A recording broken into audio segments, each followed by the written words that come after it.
ಇವರು ಶ್ರೀ ನವೀನ್, ಕೊಡಿಯಾಲ ಶಾಖಾ ಅಂಚೆ ಕಚೇರಿಯ ಎಬಿಪಿಎಂ, ಪುತ್ತೂರು ಅಂಚೆ ವಿಭಾಗದ ಕಾರ್ಯವ್ಯಾಪ್ತಿಗೆ ಒಳಪಡುವ ಶಾಖೆ ಇದು.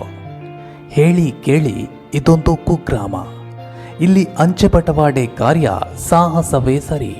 ಅದರಲ್ಲೂ ಸ್ಪೀಡ್ ಪೋಸ್ಟನ್ನು ಬಂದ ತಕ್ಷಣವೇ ಕ್ಷಿಪ್ರವಾಗಿ ವಿತರಿಸುವ ಇಲ್ಲಿನ ಎಬಿಪಿಎಂ ಕಾಡು ಮೇಡು, ನದಿ ತೊರೆಗಳು, ಕಡಿದಾದ ಹಾದಿ, ದಿಬ್ಬ ದಿನ್ನೆಗಳೆನ್ನದೆ ಎಲ್ಲ ಬಗೆಯ ಕಠಿಣ ಹಾದಿಗಳನ್ನು ದಾಟಿ ಜರೂರಿನ ಪತ್ರಗಳನ್ನು ಜಾಗರೂಕತೆಯಿಂದ ಹಳ್ಳಿಯ ಮೂಲೆ ಮೂಲೆಗೂ ಅಂದಂತೆ ತಲುಪಿಸುತ್ತಿದ್ದಾರೆ.